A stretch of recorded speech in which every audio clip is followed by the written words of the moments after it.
The art of saying no without sounding like a jerk, brought to you by Lux von Zollern, the maker of exclusive garments for successful women, available at the website lvzprestige.com. Think Lux von Zollern when you wish to amplify your executive impact in high-stakes business environments. Let's be real. Saying no is an art form that many women in the workplace avoid like it's a 3-hour team-building workshop. The fear of being labeled difficult, uncooperative, or my personal favorite, not a team player, can be paralyzing. But here's the thing. Every time you say yes to something you don't want to do, you're saying no to something more important, your time, energy, and sanity. And guess what? None of those are renewable resources. Saying no isn't about being mean or shutting down opportunities. It's about creating boundaries that protect your professional growth and mental health. In fact, learning to say no with grace is a career superpower. So grab your favorite coffee or wine, no judgment here, and let's dive into how to master the art of the polite but firm no. Why saying no feels so awkward? Before we tackle the how, let's unpack the why. Many of us were socialized to be agreeable, especially in professional settings. You've probably heard things like, be a team player, or don't rock the boat. Translation: do everything everyone asks you to do, and don't you dare complain. The problem? When you constantly say yes, you overcommit, underdeliver, and burn out faster than your company's free coffee supply. The truth is, saying no doesn't make you the villain of the story, it makes you the hero of your own.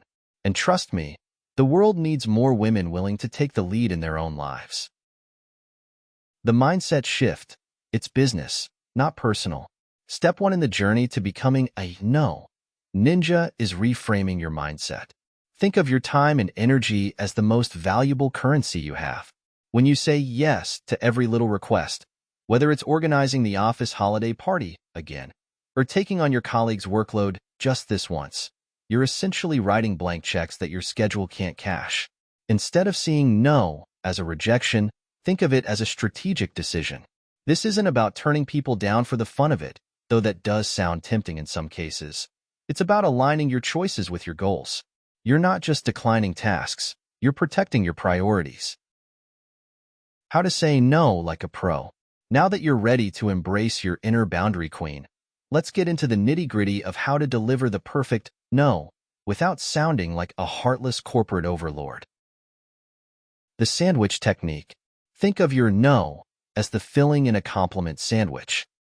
Start with something positive, deliver your no, and end on an encouraging note. For example, that's such a great idea. Unfortunately, I won't be able to take that on right now because my current projects are at capacity. But I know, insert name, might be interested in helping out. This approach shows that you respect the person's request while firmly asserting your boundaries. Bonus: people leave the conversation feeling good, not rejected. The time buffer. When someone asks you for something, resist the urge to respond immediately.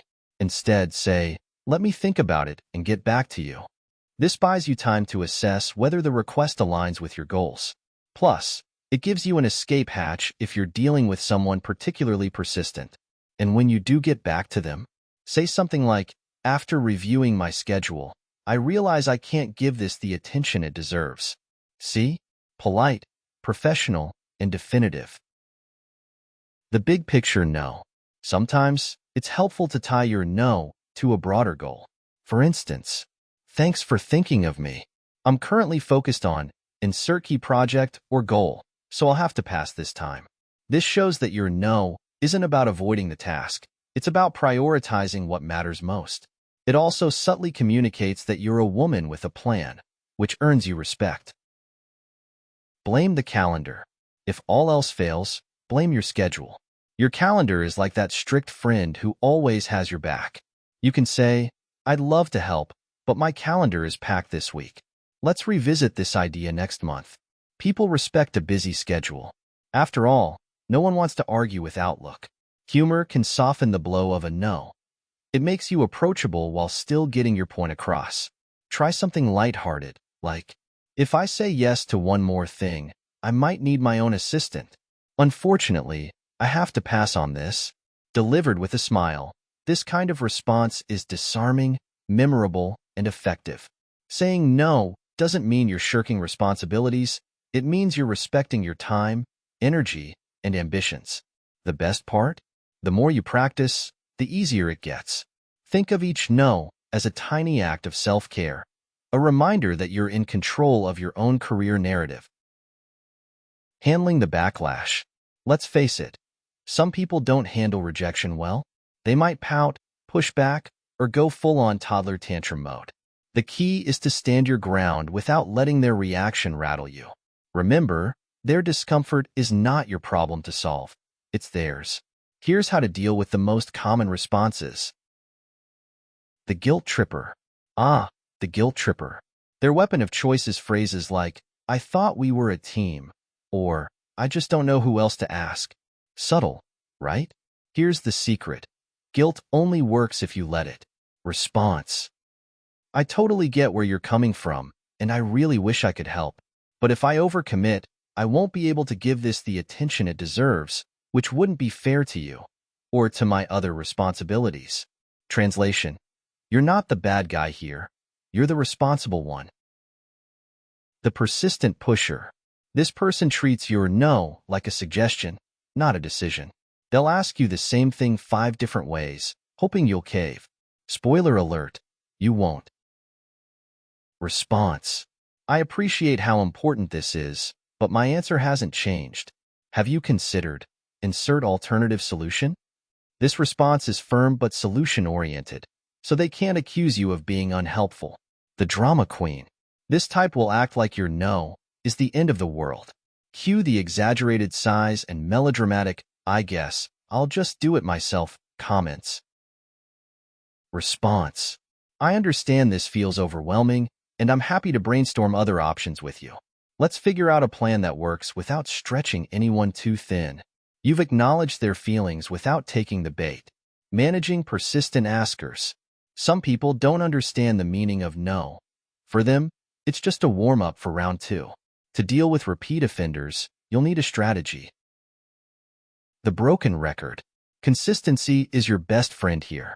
Stick to your original response, no matter how many times they circle back. The trick? Repeat your no in slightly different ways. Example. As I mentioned earlier, I won't be able to take this on. I'd love to help, but my current workload doesn't allow it. Unfortunately, this still isn't something I can commit to. After the 3rd round, they'll either get the message or give up out of sheer exhaustion. The redirector. Some persistent askers just need help finding a different solution. Instead of saying no outright, redirect their energy elsewhere. Example. I'm not the best fit for this, but have you thought about reaching out to colleague X? They might be able to help. This not only deflects the request, but also makes you look like a team player. Turning your no into a power play. Every no is an opportunity to reinforce your reputation as someone who is clear-headed, strategic, and self-respecting. Here's how to make your refusals work for you. Play the long game.